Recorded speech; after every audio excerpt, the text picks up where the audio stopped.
name's Samuel Lucas from Troop 457, and we'll be doing the flag ceremony. So could the audience please rise? Color guard advance.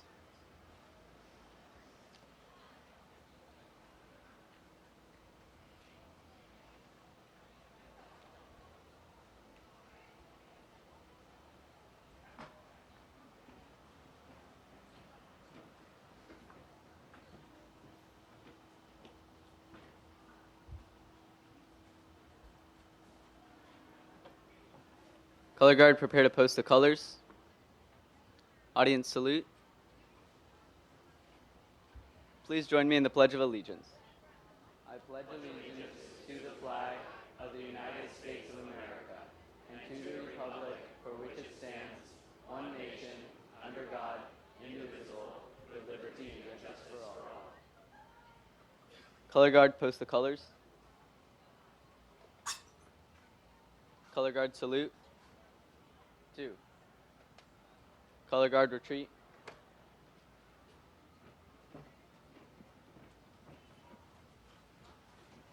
Audience may be seated.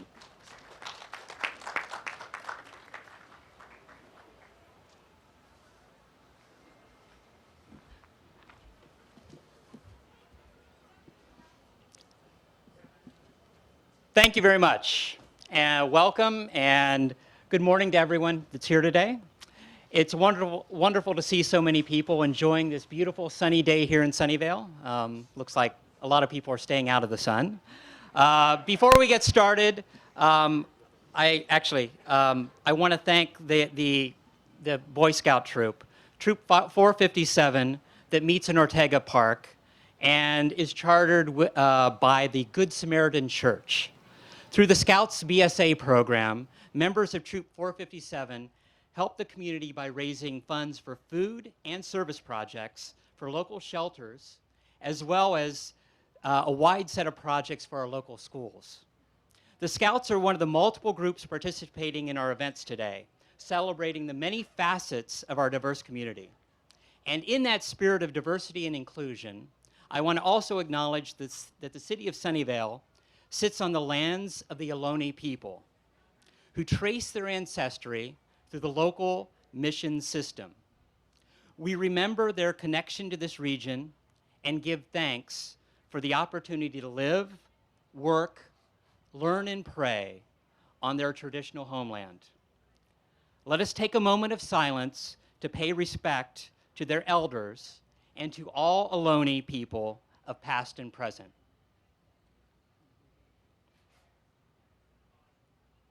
Thank you. So welcome and good morning.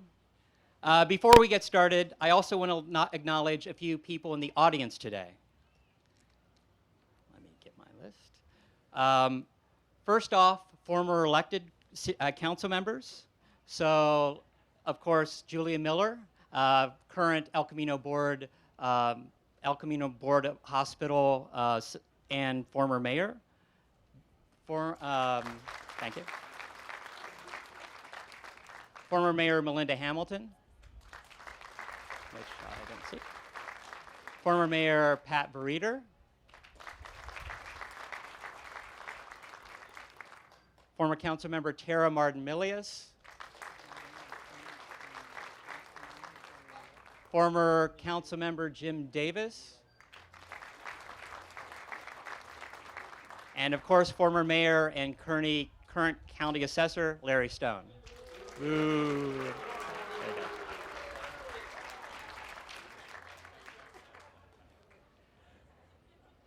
And to acknowledge, I didn't see Office of Assembly Member Mark Berman. Is Leslie here? I thought I saw her. Anyway. And of course, Fremont Union High School board members, Rosa Kim, Roy Rockland, and Naomi Nakoro Matsumoto.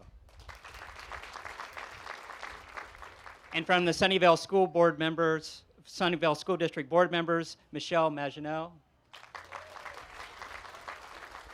and Reed Myers.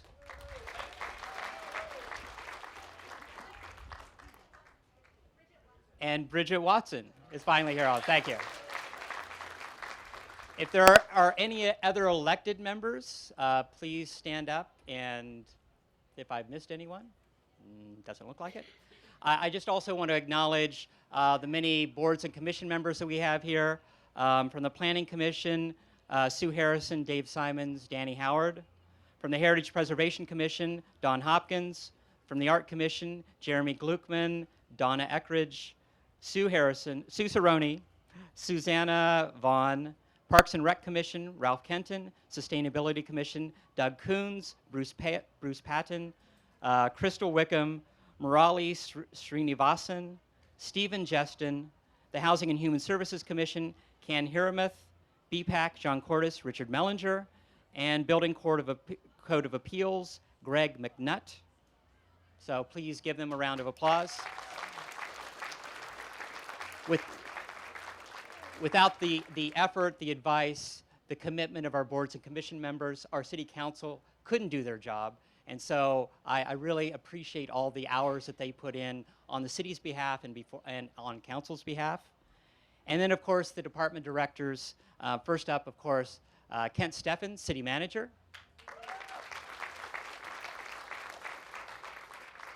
Terry Silva, thank you, hiding in the corner. John Nagel, I don't think, city manager or city attorney. Tina Murphy, director of human resources. Tim Kirby, director of finance. I saw Tim somewhere. Chris Stadelman, director of employment development. Ramana Chinakata, director of environmental services. And Chip Taylor, director of public works. Thanks for their hard work, and of course all their staffs for making all the city services and the city function on a daily basis. And finally, I just want to thank all the organizers who put in tons of time to set up this event. It's a full day, and the mayor relies and dreams up a lot of things that staff is able to put together. So I specifically want to thank Jennifer Acuna. Where's Jennifer? Somewhere here. Damon Sparacino is hiding, off doing work, and Michelle Bridget Ragsdale. The three of them did a tremendous job, and their staffs, of course, managing all the different events throughout the day. So there's music, there's arts. You'll hear a lot more about that a little bit later. So this is my first State of the City address as your mayor, and it's quite an honor to be here with all of you today. And I can tell you that having learned from capable mayors before me, when I was a planning commissioner, council member, vice mayor, I felt fairly prepared to be mayor. But honestly, nothing could have prepared me for what happened in Sunnyvale on April 23rd of this year. You may remember that tragic event on El Camino Real when a driver struck and injured 8 pedestrians who were simply walking or biking to their destinations. Like so many of us, I initially thought that this was an accident. Sadly, we learned after the investigation, found evidence that the act was not only intentional, but it intended to target members of the Muslim faith. I happened to live just a block away from the event, from where the event occurred, and I was at the scene until midnight that day, talking to residents, talking to public safety. And in the days and weeks that followed, there was an incredible outpouring for the victims and our community at large from people near and far. Hundreds of people attended the Unity gathering we held a few weeks later, and we heard multi-faith leaders in our community speak about tolerance, understanding, and diversity. Many of those involved with planning that event are here today, and I'd like to ask you to stand and be recognized.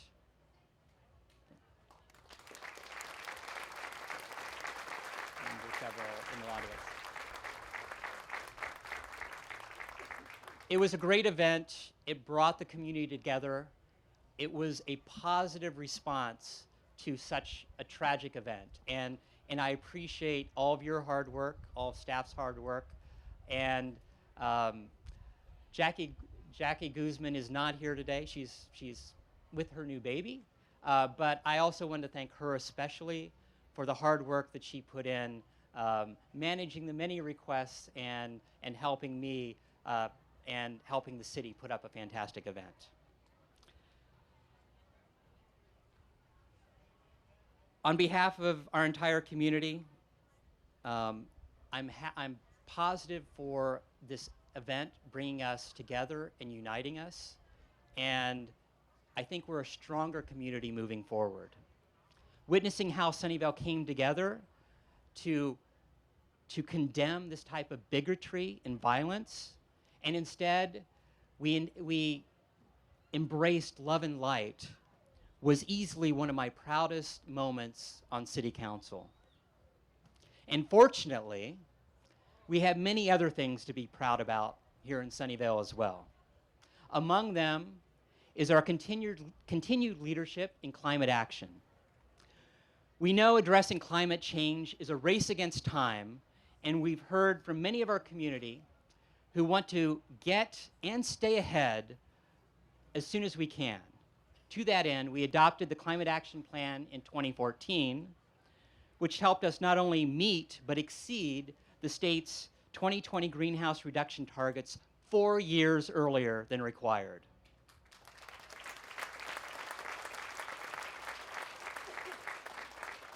But we can't stop there. As we turn to you, our community, to help generate new ideas that would be the next plan in our action plan, after many months of community output, input, analysis, and development, the City Council unanimously adopted our new Climate Action Playbook this August with ambitious emissions targets, among them to achieve carbon neutrality in Sunnyvale by 2050. This playbook contains our broad long-term strategies along with specific actions the city and community can take in the next 3 years to help us move toward achieving those long-term goals. So we ask and encourage you to do what you can, because it will take all of us and our commitment to make an impact. In fact, our new food cycle program is a powerful example of what collective action and effort can achieve. Not only have our residents significantly reduced the amount of garbage being sent to our landfills by recycling their food waste, this has actually resulted in lowering residential garbage rates for the coming year.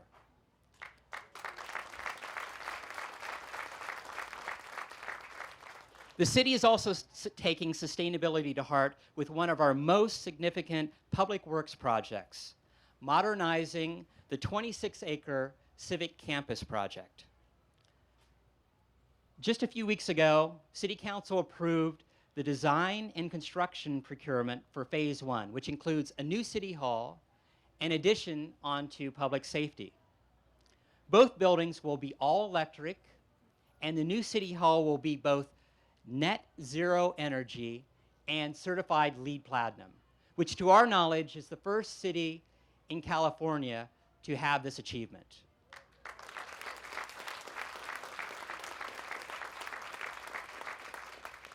Not to be outshined, the largest capital improvement project in our city's history also has a role to play.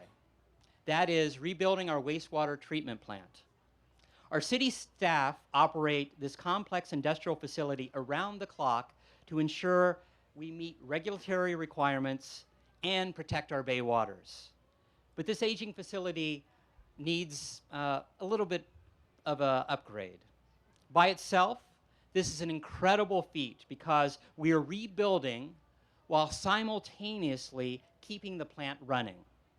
But not only is this project expansive in scope for the next 20 years, but it is also bringing sustainable ideas to the plate. Partnering with experts in the field, we're exploring new ways to meet our energy needs with byproducts generated at the plant and at the smart station.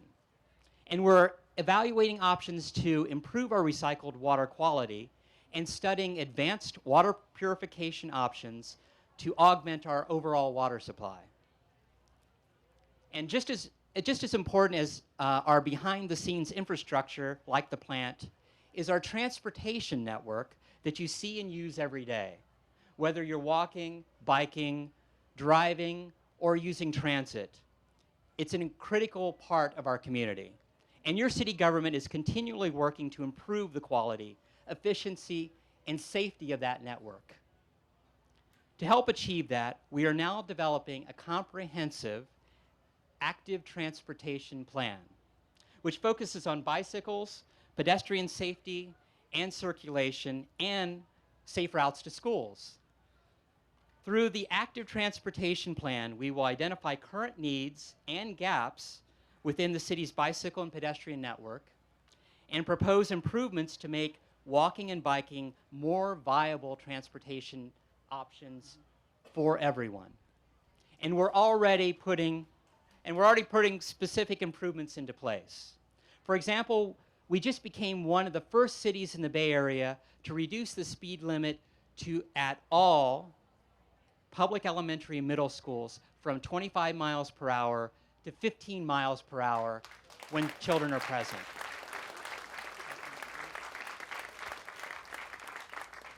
Our goal with this citywide speed reduction is to encourage walking and biking to and from school by making it as safe as possible for our students and their parents. Another important step we've taken is to join cities worldwide in adopting a Vision Zero plan. This aims to eliminate traffic fatalities and serious injuries in our city. The City Council adopted this plan in late July, so we now have, based on data and community input, a list of priority locations for us to improve, along with strategies to address them. Our next step is to prepare and prioritize grant applications so that we can get funding necessary to design and complete these transportation safety improvements. Speaking of funding, I want to thank you all for supporting VTA's Measure B. This half-cent county-wide sales tax to enhance transit, highways, and expressways, and active transportation throughout our county. Now that Measure B litigation is finally resolved, Sunnyvale will be receiving $2.9 million annually from the fund towards safety education and street resurfacing programs.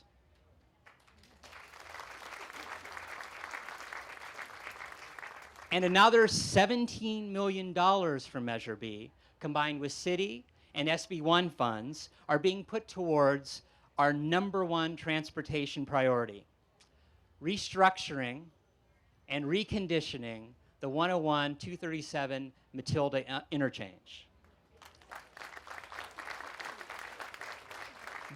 Those of you who travel in this area know very well what a complex and congested monster this really is. Fortunately, relief is finally on the way.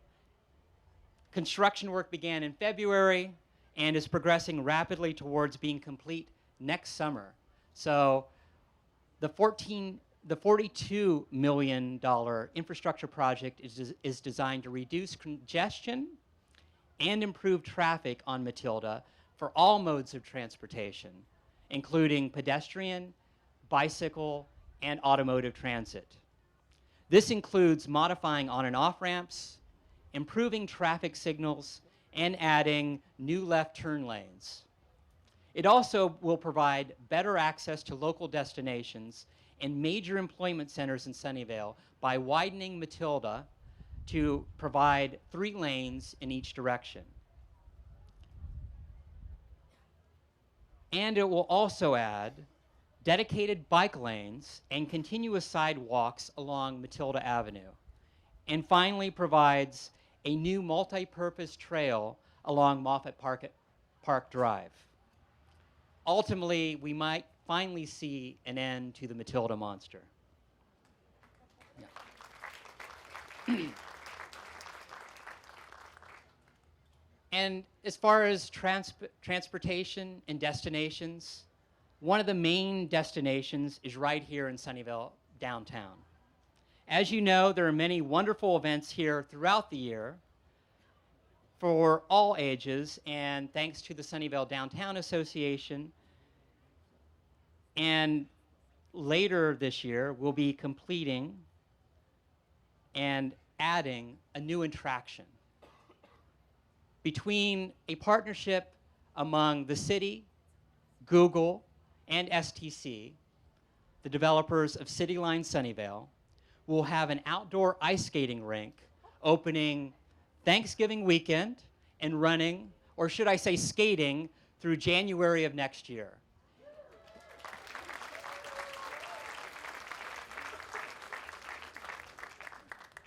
And that'll be happening right here next to Redwood Square. Come out, enjoy. We're conceivably going to have Olympic gold medal winner and Sunnyvale native, Brian Bottano, there sometime during the fall. So watch for that announcement. And we're also excited about the fun new addition. And we look forward to make sure that everyone gets out on the ice this winter, enjoying our downtown in yet another unique and fantastic way.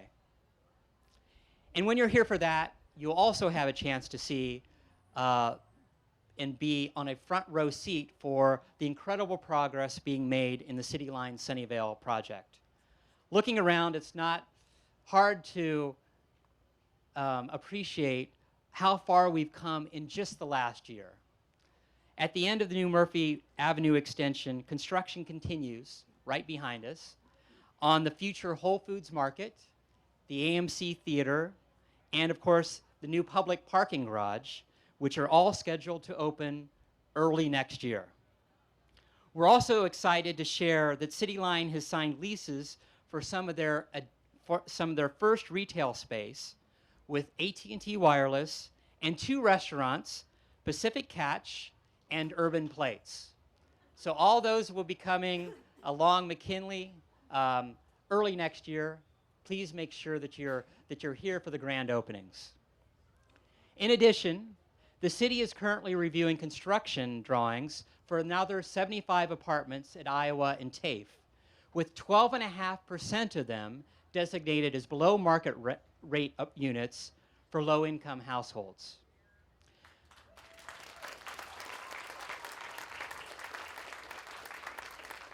The CityLine project is just one of the many bringing much-needed housing into our community.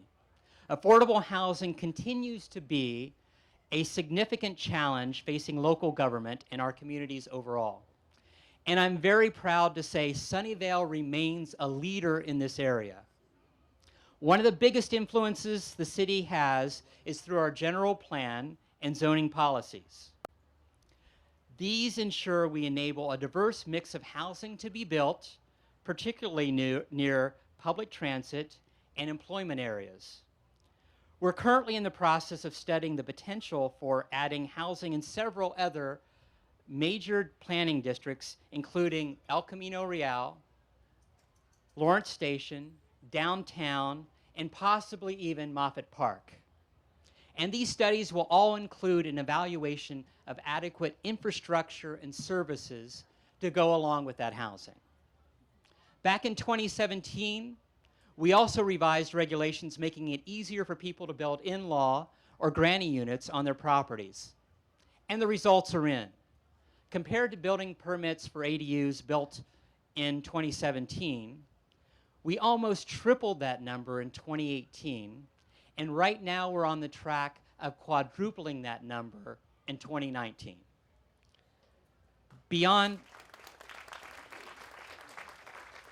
And as an ADU owner, if you haven't looked at it, it's a fantastic thing to Beyond studies and regulations, we're also actively partnering with others to build and preserve affordable housing. In fact, in 2018, 12% of building permits issued for new housing in Sunnyvale was reserved for moderate income households.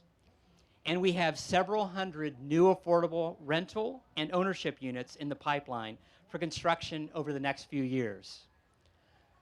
We also hit a record in the last fiscal year with nearly 50 affordable below market rate homes sold to income eligible households. Better still, several of these households were able to take advantage of the city's down payment assistance program. This past spring, the official grand opening was held for Edwina Benner Plaza on Persian Drive, a mid-peninsula project. This included a new 100% affordable apartment development named for Sunnyvale and California's first female mayor, Edwina Benner.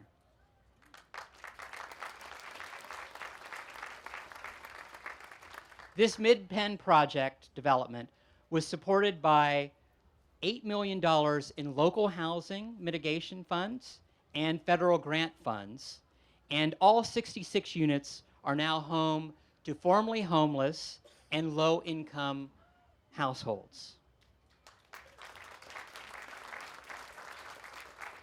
And we continue to allocate our federal grant and local housing mitigation funds, which Sunnyvale has had in place for decades, by the way, to help create or rehabilitate affordable housing locations for low-income households, seniors, and special needs tenants. For example, work is nearly complete on rehabilitating 24 affordable apartments at 8 Trees Apartments, and renovations are scheduled later this year for 100 affordable housing units for seniors at Plaza de las Flores. Another exciting milestone for us is that our planning staff are currently reviewing the site layout and architectural design for a 90-unit affordable housing development on city-owned property, just across the way, right here at Charles, Matilda, and Iowa. Once approved and constructed, this development will create new housing for Sunnyvale's low-income, developmentally disabled members in a terrific location right near downtown. Aside from these individual projects, we're also in the process of reviewing our existing housing programs and opportunities for potential improvements. For this initiative, we've been holding workshops and meeting since January to hear from the community and our stakeholders on a variety of topics, including mobile home and age-friendly housing. Ultimately, city staff will develop a comprehensive housing strategy that the City Council will consider early next year to provide direction on future housing-related programs and future policies.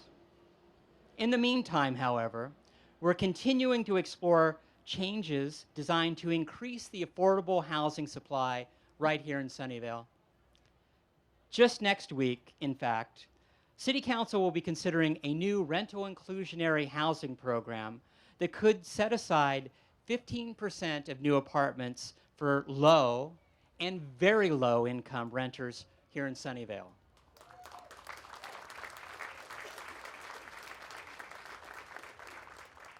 And we adapt and respond to the ever-changing needs of our community. One thing we always remain focused on is safety.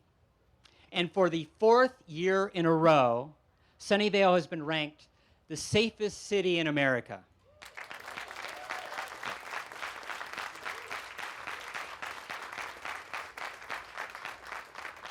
And while we're all very proud of this accolade, I know the chief would tell you that it wouldn't be possible without a positive relationship with our public safety and that relationship of those officers to our residents.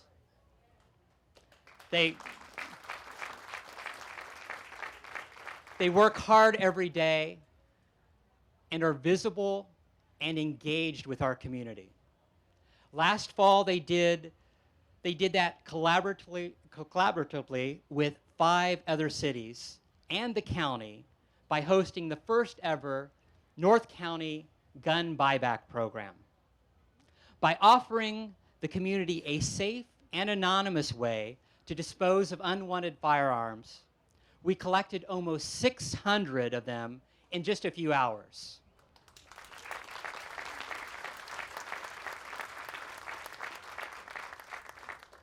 We also continue with 2 very successful programs, the Citizens Academy and the Public Safety Youth Academy. The second 8-week Citizens Academy just started with 24 participants, including myself and the city manager, who will get to see behind-the-scenes introduction to public safety and learn how our unique integrated public safety model serves the community. And the third Public Safety Youth Leadership Academy just concluded with another 27 Sunnyvale youth graduating with skills ranging from leadership and team building to fitness, nutrition, and digital safety.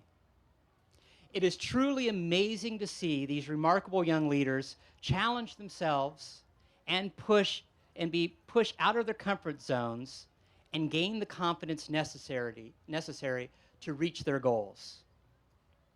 We all know that confidence goes a long way, but it often helps to also have the latest technology too. You might remember that early last year, we went live with the text to 911 service. This technology has already helped people quickly and quietly get in touch with public safety by texting when calling was not possible. This year, we continued to improve the 911 service with rapid SOS technology that helps locate wireless calls within 50 feet of their location. Since 80% of our 911 calls come from wireless devices, this dramatically improves location accuracy, having been incredibly beneficial to our response. Finally, our public safety department became the first in the county to have an FAA certified drone program. Since deploying the drones in June, we've already used this amazing technology to look for a missing person, monitor a barricaded person at the scene, and take investigation images for a major accident. For many of us, having ready access technology is not a concern. But the reality is, even here in Sunnyvale, there is a digital divide in our community that prevents some families from accessing and using the internet. Because so much of what our schools do is now online, from assignments to messages about grades and homework, this divide is a real concern for our residents and schools. Now, thanks to a major grant from the California Public Utilities Commission and Google, the city is partnering with the Sunnyvale School District to address this issue in 5 of our elementary schools. Starting this month, 650 parents will receive 8 hours of computer training being offered both in English and in Spanish. Once they've completed this training, the families will receive a free Chromebook, low-cost internet access, and 1 year of additional tech support and training as needed.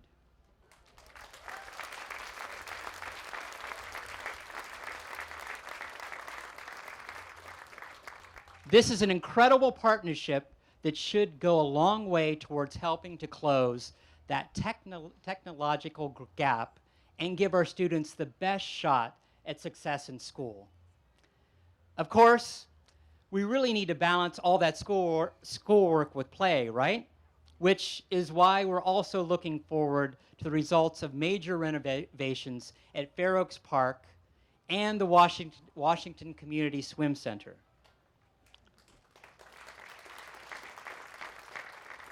Last year, we told you that one of the highlights was the Fair Oaks renovations and, of course, the Magic Bridge Playground to serve everyone in our community, but especially those with disabilities. And the design of the new swim center calls for completely replacing and enhancing the complex, including the pool, deck, and buildings. This will significantly improve recreational swim and therapeutic opportunities with features like a zero-depth entry, water play equipment, slides, and waiting areas. These projects are both now in design and construction phase will soon happen, so they'll be underway and the site work will happen very soon. But perhaps the best park news, of course, is the two new private projects currently in development process that have been approved to add 8.5 acres to our public park system.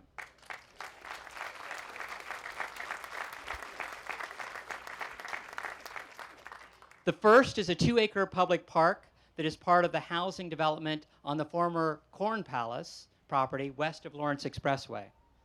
The second is a 6.5-acre park, also part of the housing development on the former property and chipmaker AMD site just off of Duane. These new additions will be a wonderful complement to the 7 acres of parkland that we've added in the past few years, from Swaggles Park to Seven Seas Park and Weiser Park late last year. So in closing, we are so fortunate to have had a year with so many significant accomplishments and milestones. Our professional and talented city staff always set a high bar for service, and they give their all to support our community and the City Council as we take bold steps toward the future. We have set ambitious goals, and we have risen to them. We have faced complex challenges and collaborated on creative solutions. And we have confronted hate and darkness with love and light, and shown how unity and diversity can leave our community stronger than it was before. I think we can all be very proud. So I hope you'll join me today in celebrating these accomplishments and looking forward to another successful year ahead for Sunnyvale. Thank you all for being here, and I hope you have a wonderful day.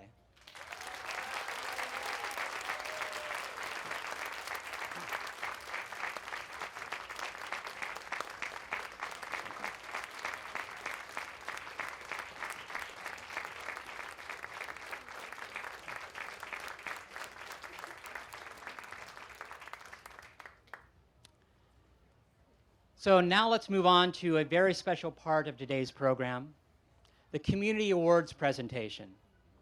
So I'd like to invite this year's recipients to come up to the stage here and take a seat. So we'll take a moment.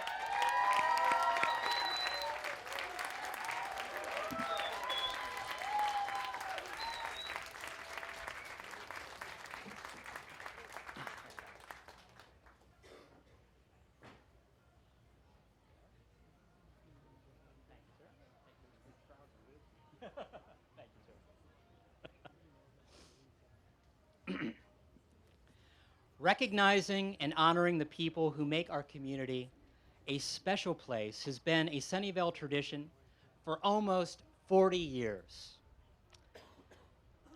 We began this tradition in 1981 with just a single category, Distinguished Resident. Over the years, we've added new awards that allow us to recognize people, businesses, and organizations from many facets of our community. I know I speak for my fellow council members when I say that it is truly an honor to be able to give these awards to the winners. And fortunately for us, we didn't have to have the challenge of actually selecting them. That tough task falls to a committee of previous community award winners who recommend their choices for this year's recipients from the many nominees that we received. So first, I'd like to thank the committee for their excellent work, as well as acknowledge everyone who was nominated. So for the committee, please stand up, the past members who gave you a hard time. Thank you very much. And I'd also like to encourage everyone to nominate people for future awards. I'm sure we all know someone who is making a difference in our city through their time, their talents, and their commitment. And new this year, we will be making the nomination form available year-round on the city's website, as opposed to a midsummer rush to try to get nominations. So please take the time to recognize a special person that's making a difference here in Sunnyvale. So with that, let me introduce Vice Mayor Russ Melton, who will be making the first presentations. And after the last presentations, I'll return to announce and give the Mayor's Award of Excellence. Thank you very much.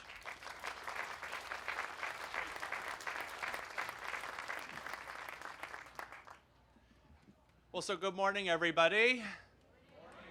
It is my honor and privilege to serve as the Vice Mayor of the City of Sunnyvale, and I'll just go off script for just a second. I always say one of the most important unofficial jobs of the Vice Mayor is to help make the mayor look good, but Larry Klein doesn't need a lot of help from me. He does a great job all on his own, and let's give him another round of applause. Great job, Mayor. Great job. Awesome. So I'm going to dive right in. Our first set of awards are for High School Student of the Year. This year, 2 nominees were so impressive, the committee wanted to honor both. The first award for High School Student of the Year is being presented to Zara Vakath. Zara, will you come join me right here?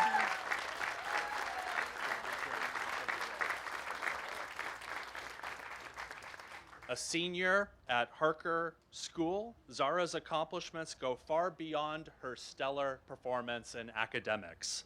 A born leader, Zara holds key positions in her school's art and multimedia clubs. Sharing her own successes, Zara supports her peers through coaching and resources in high school programs that steward the next generation of leaders and entrepreneurs, such as DECA and LaunchX. Her mentorship roles do not stop there.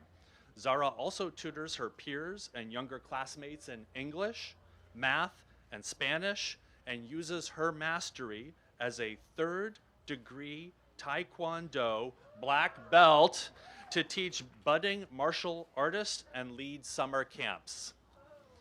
Zara also works to better the community at large. Her enthusiasm and dedication were recognized early on, as she was one of the younger students to be offered a leadership role in her high school chapter of UNICEF. They say change and charity begins at home. In Zara's case, it began with an 85-year-old neighbor who, under doctor's orders, looked to lower her blood pressure through creative endeavors.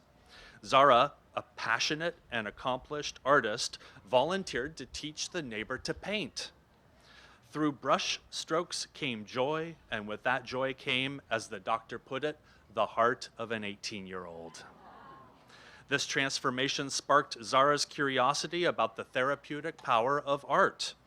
Zara was inspired to start artforheart.org. That's A-R-T, the number 4, H-E-A-R-T.org, a nonprofit that brings art to children with special needs and to seniors.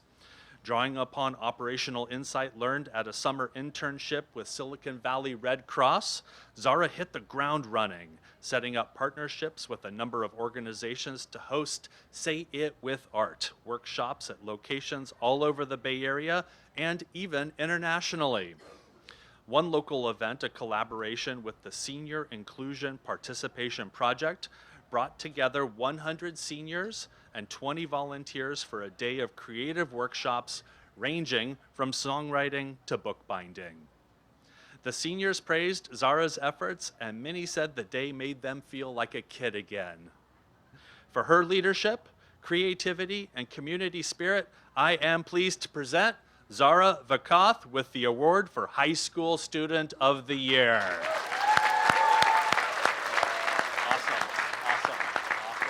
Thank you very much. Zara, that's fantastic. There you go. Let's do a couple of pictures right here.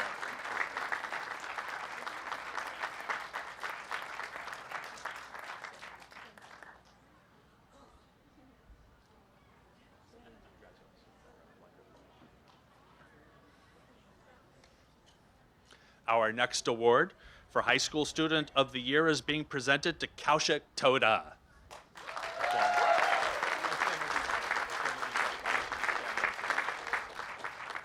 You might remember him from his appearance on Who Wants to Be a Millionaire? But Kaushik, a junior at St. Francis High School, is more than just a trivia master. For starters, he's an accomplished scientist whose research on low-cost reusable fuel cells has won multiple awards. He's taken home top prizes at the Santa Clara Science and Engineering Fair, the 3M Discovery Education Young Scientist Challenge, the first LEGO League Robotics Competition, and the California State Science Fair. But what makes Kaushik truly special is how he inspires and helps others.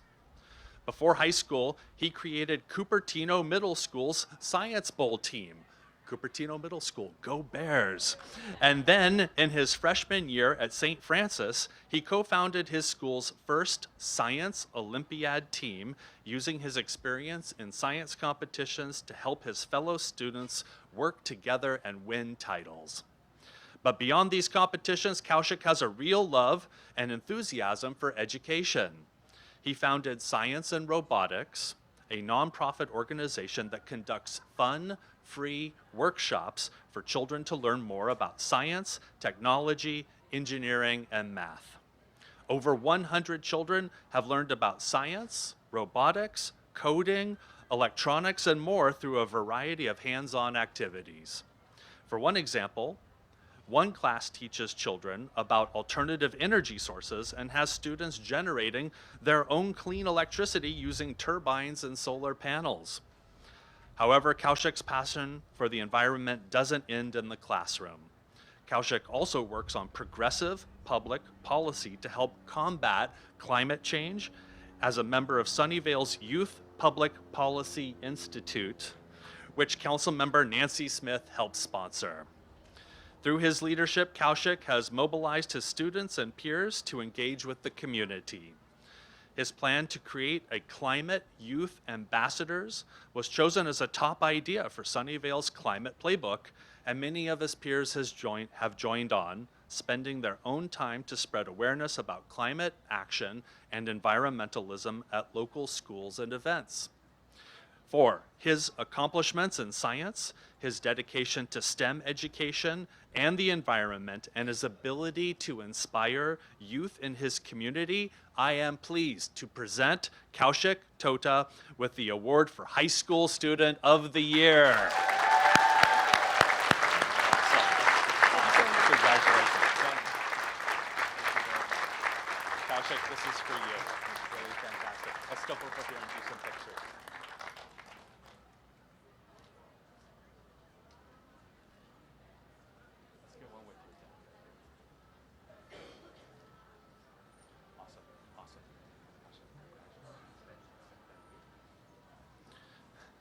It is my pleasure to introduce our next speaker, my good friend and fellow council member, Mike Goldman.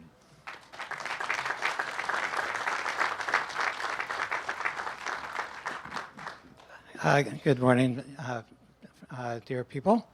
I'm here to give a speech, and you deserve a great speech. And if you can wait a few minutes, Nancy Smith will give you a great speech. I have a great speech here, which the city staff wrote for me, because we do what they tell us to do. But I forgot my reading glasses, so I'm going to have to wing it. We're here to, I did get to choose a little. I got to choose who I wanted to honor, and I want to give the award to the Educator of the Year. Education is really, really, really, really important. And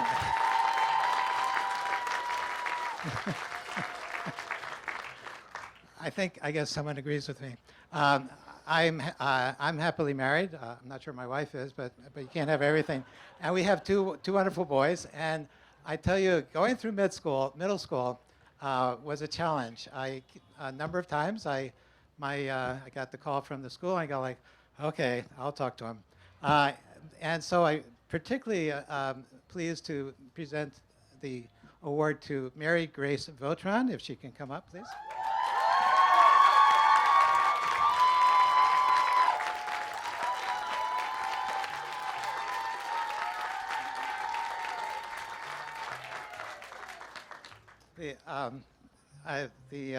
She has been with the Sunnyvale Elementary School District as a middle school teacher for 8 years now, teaching English language arts and various things related. Two things stuck out in my mind. One is a little bit of my own background. When I was in college, I was tutoring in the local middle school. And I had the privilege of just working with some of the most needy kids. So I was working with I remember one 7th grader. I was teaching how to add and subtract. And at the end of the summer, his teacher said he was actually raising his hand, not getting much right, but at least trying. And that's huge. People think that a good school is judged by standardized tests. It is not. The good schools and the good teachers are working so hard to keep kids in school who might not want to be there, who might not go, whose whole life will change if they go to school. And that is a major accomplishment. And that is what Mary Grace Votron got when one of their students, who is very truant very often, which happens, came to school just to be in her class. Now, middle school students have a lot to do. They can have anywhere from 100 to 200 students. I was lucky. I only had one student for an hour a day for the summer that one time, and she's got 100, 150, 200, and yet students want to come to her class. Despite all the paperwork she has to do with the grading and the reports and everything else, she is dynamic enough that people want to be there. That's huge. That's enormous. Thank you, Mary Grace Votron.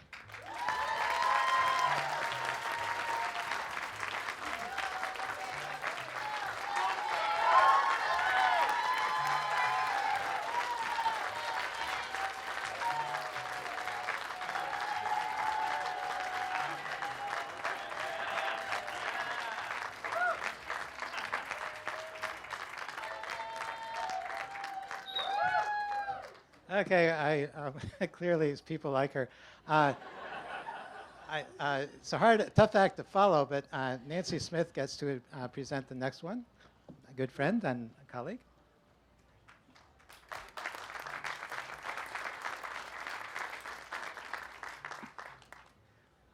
Thank you, Mike, Councilmember Goldman. That's a good way to ad lib with grace and aplomb and get the job done. So that's what we're here about in Sunnyvale, getting the job done. And I am delighted to give the next award for environmental achievement for a guy in Sunnyvale who really, really got the job done. So I would like Mark Bowers to come to the lectern.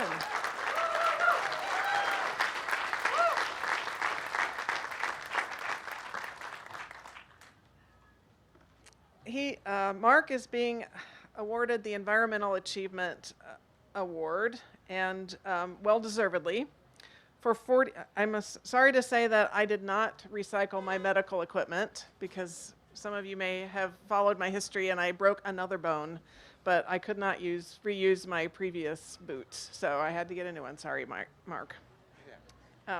But for 40 years, Mark Bowers has been hard at work getting people to reduce their waste. As a young boy living in Nigeria, where his father was a teacher, Mark noticed that everything was reused or recycled. This inspired his local government career path.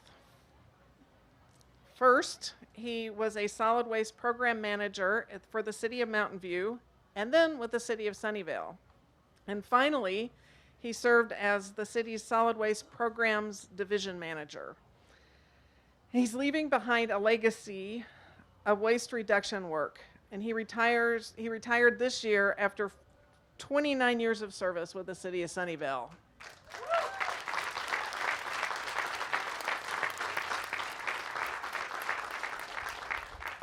And he's one of those people that you know his work. Believe me, you know his work. Thanks to his creative solutions, such as using stackable crates instead of burlap bags for curbside recycling.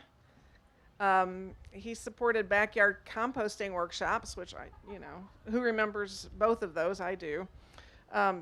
He provided a drop-off site for household hazardous waste to leave off your batteries and hazardous waste. The city, thanks to his efforts, diverts 68% of our waste from landfills.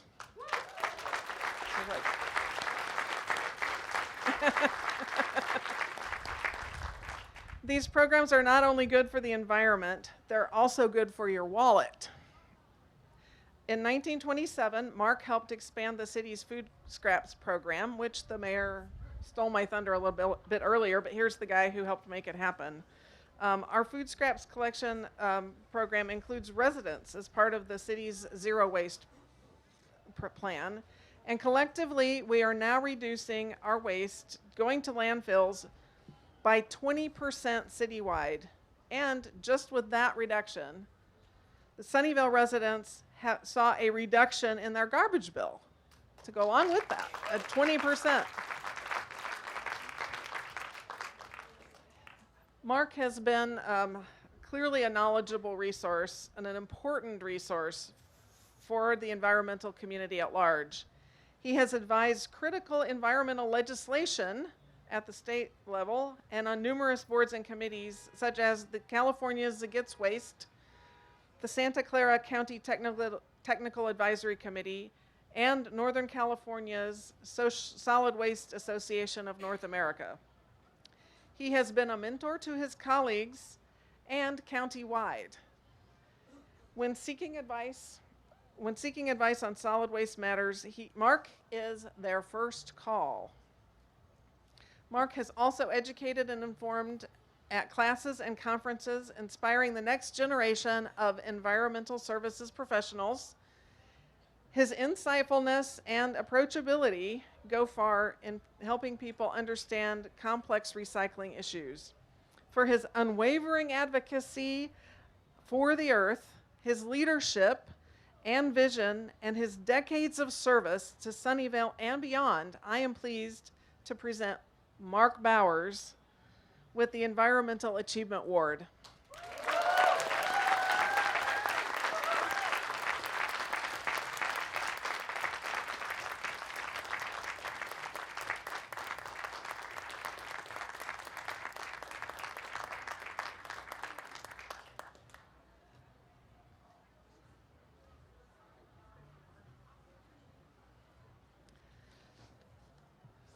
So I would like to introduce at this time my colleague, Councilmember Mason Fong, to present the next award.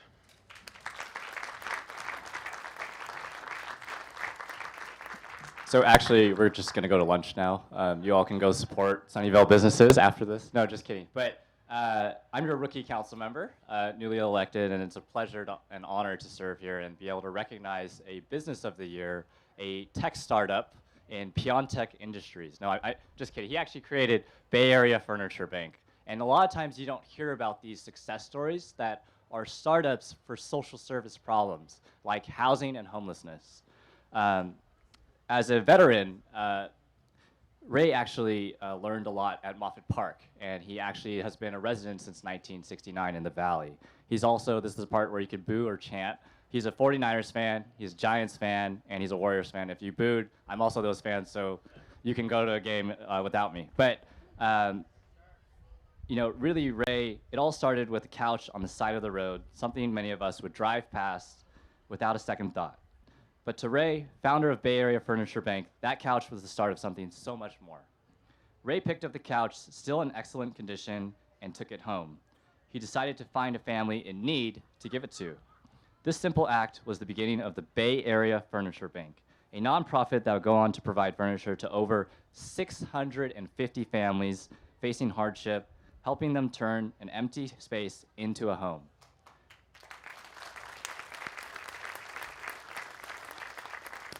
In 2015, after a nearly 30-year Navy career and success as an executive, Ray began his third act in true Silicon Valley fashion, starting out of his garage.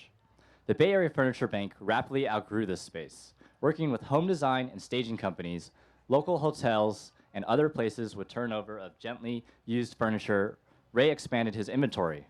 Ray moved operations from his garage to storage units to a now 40,000 square foot warehouse where the nonprofit works 6 days a week, inspecting, cleaning, and delivering essential items to the recently housed.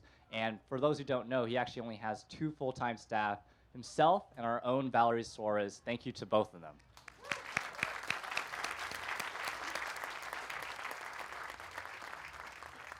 Partnering with over 90 social service agencies, including Sunnyvale Community Services and the county's Sunnyvale Shelter, the Bay Area Furniture Bank provides for victims of flood and fires, refugees, the formerly homeless, veterans, re-entering civilian life, and many more. Nearly 1/3 of the individuals served did not have a bed to sleep in. Over half did not have a table where they could eat.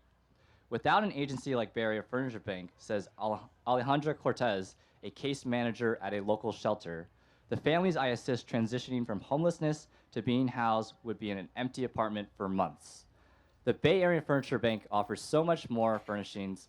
They provide a sense of place and feelings of security and stability for those who need it most. For building a valued and necessary community resource, I am pleased to present Ray Piontek and Bay Area Furniture Bank with the award for Business of the Year.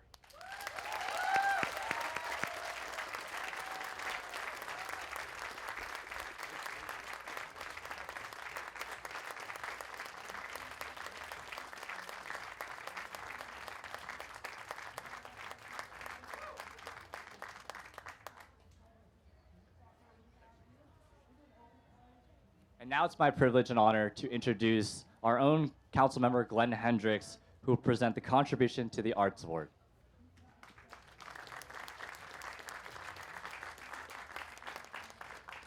Hello, and thank you all for being here. Our next award is going to go for contribution to the arts. And before I say this person's name, I want to go ahead and remind everyone there's a correct way to acknowledge and greet him. So with that, the contribution to the Arts Award is going to our own Larry Stone.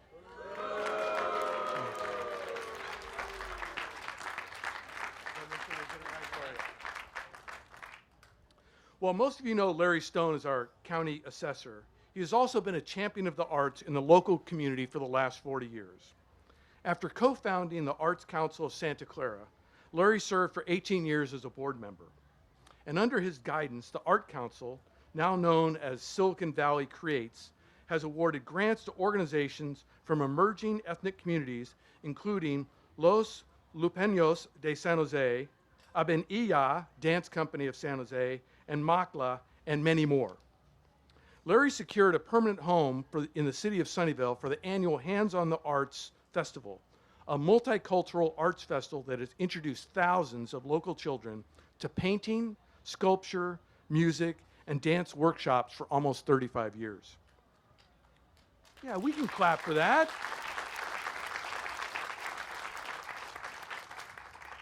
He was also instrumental in the development of the first master plan for public art in Sunnyvale, allocating budget for public art installations throughout city parks and facilities, even when there was pressure to cut funding. Larry has argued that the arts are essential for the well-being of the city and its residents, as crucial to fund as any other vital city services. As a Sunnyvale mayor and council member, Larry worked tirelessly to keep the arts as a focal point in our community. He spent his time helping fledgling art groups get up and running and was a champion for local theater organizations that remain active to this day. Larry is the real deal, says William Boardman, former president of the Sunnyvale Community Players. As Sunnyvale mayor and council member, Larry was always front and center as an advocate, not only for our organization, but for many other worthy local venues, such as the Children's Theater Company, and the world needs more hands-on advocates like Larry. And as Santa Clara County assessor, Larry even added an insert in all property tax bills, allowing taxpayers to donate to the arts when they pay their property taxes, which has raised hundreds of thousands of dollars for arts in the county. A lifelong say that word? Philanthropy. There you go. Larry is generous with his time and financial support towards local art organizations. His efforts have touched the lives of thousands of Santa Clara County residents. For his ongoing dedication and support of the arts in our community, and for his tireless efforts that have helped establish the city of Sunnyvale as a supporter of the arts, I am pleased to present Larry Stone with the award for contribution to the arts.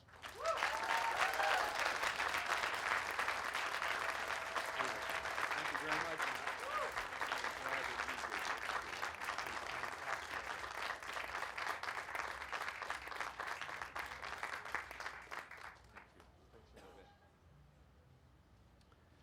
And now I'd like to turn it over to my colleague, Gustav Larson.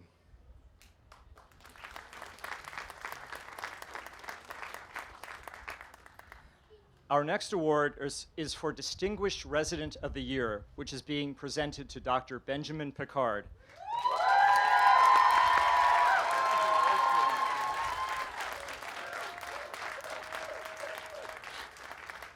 This is awesome.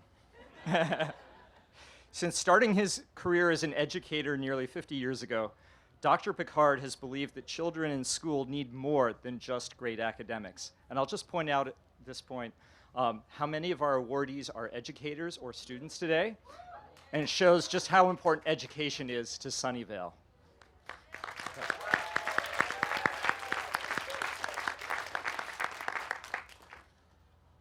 After joining the Sunnyvale School District in 1987, Dr. Picard put his belief to practice. As an assistant superintendent, Dr. Picard helped launch Columbia Neighborhood Center in 1996, which is a community partnership to provide students and their families with recreation, health, and education services. Since then, and in his past 10 years as superintendent of schools, Dr. Picard has made the well-being of the 6,000 plus students he serves his top priority. Back in 2006, he launched the Sunnyvale Wellness Program to promote fitness, nutrition, and health for students and staff alike.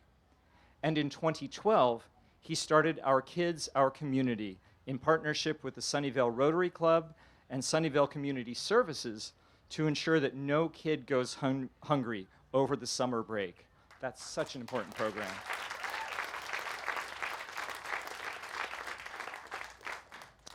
And we have a quote.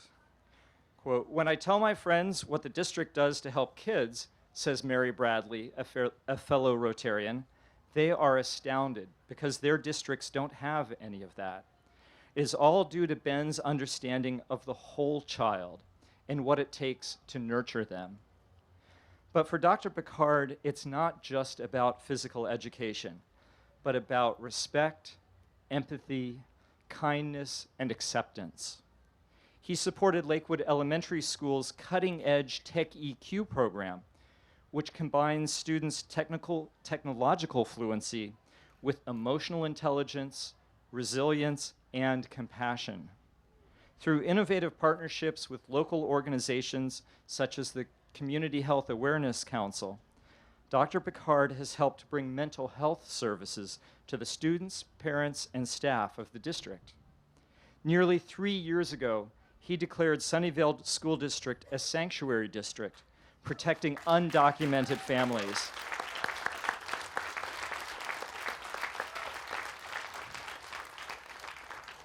And last year, he passed a resolution to support LGBTQ plus youth in our community.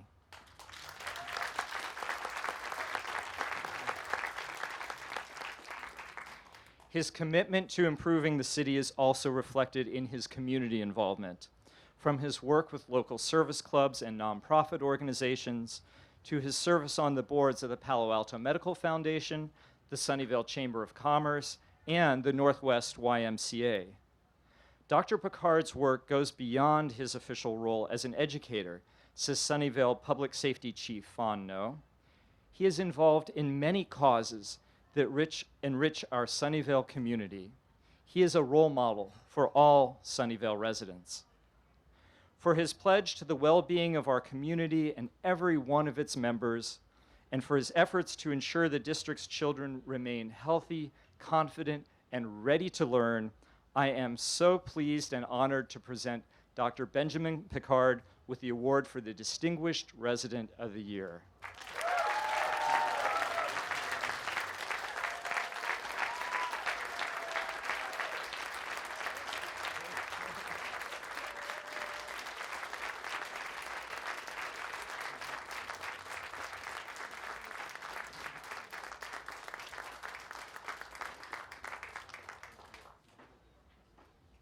Thank you. Now I would like to invite Mayor Klein back up to the lectern to present the final award.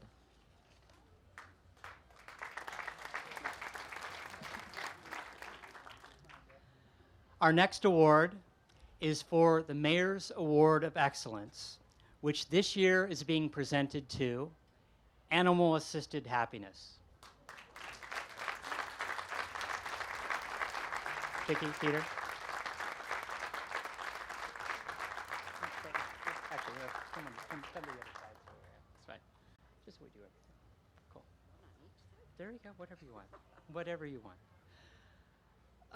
Animal Assisted Happiness, their mission is to enrich the lives of youth with needs through barnyard animals, interactions, and creating moments of joy and happiness.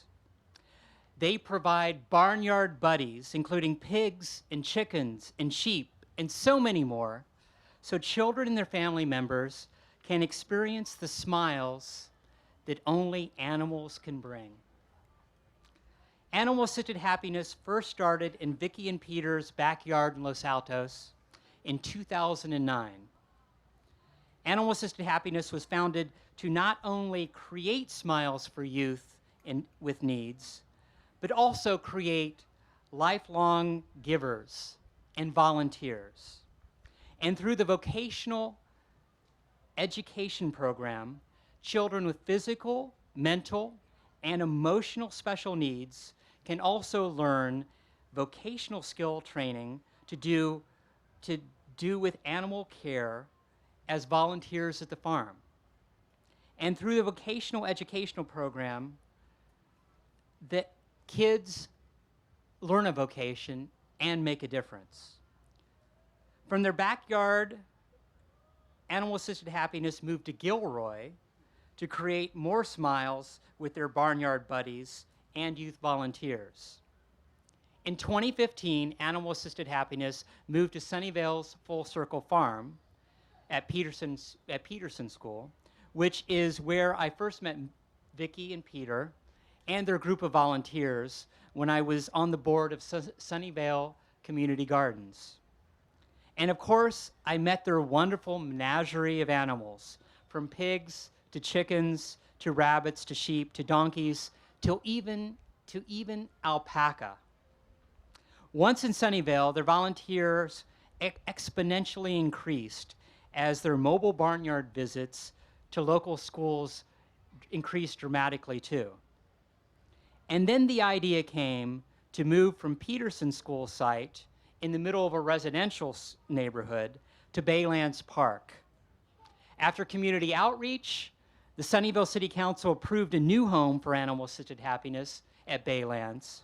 In 2017, they opened AAH's Smile Farm at Baylands Park, and that has allowed the nonprofit to bloom and blossom even more. Sunnyvale is an inclusive city, and Animal Assisted Happiness gives the perfect example of creating an environment that promotes inclusion, beginning with our children.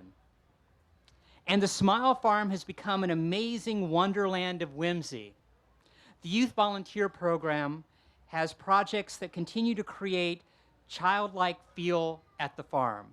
From the pigs' homes, which are painted in straw, in twigs, in bricks, to the grand representation of the Golden Gate Bridge.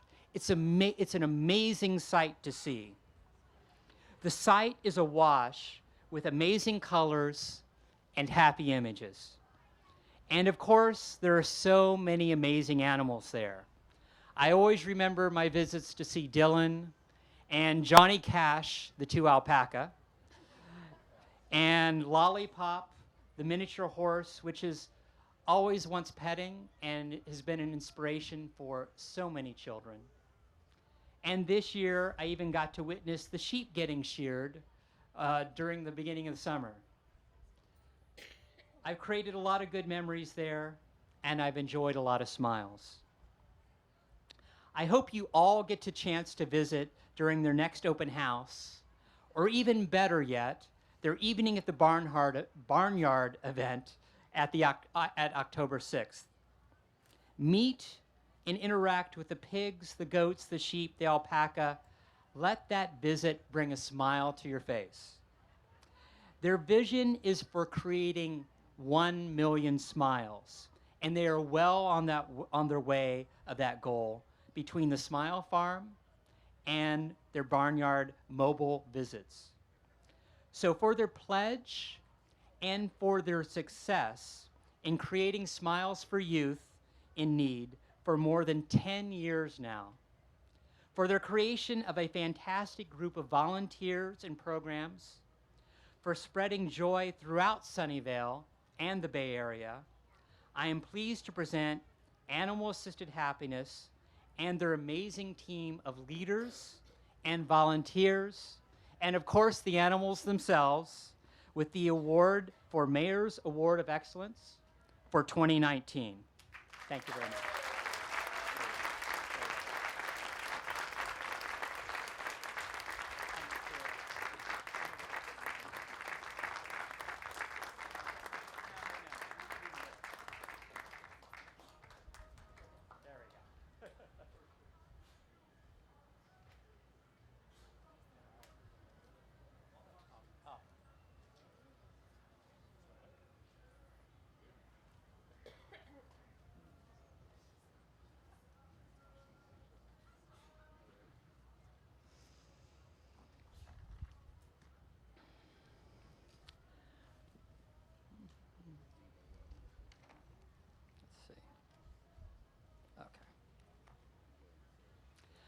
So that concludes the recognition portion of today's program. I hope that you will stay and enjoy all the many activities and events going on until 3 p.m. The mayor gets to influence some of this celebration, and my love for art and music will be seen today, as you've already seen with the lion dancers and the Aztec dancers to kick off this event. I believe that art and music showcase and celebrate the diversity of our community.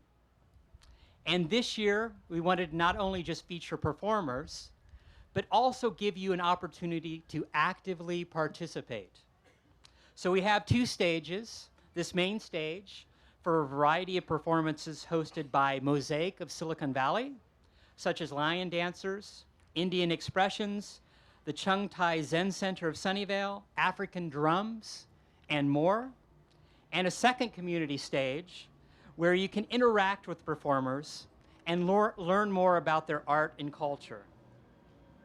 Beyond the stages, there are also interactive events throughout the day, including street soccer, silent disco, you need to try that, and cornhole. The chalk art zone was very popular last year, so we've tried that again. And we've added a new art feature with 5 different muralists working on their murals throughout the day right across the street. There are also informational booths where you can learn about a variety of community services and organizations, as well as some of the city's programs and projects. And of course, you can still enjoy the produce vendors at the farmers market on Murphy Avenue until 1 p.m. right behind us. There's truly something for everyone today.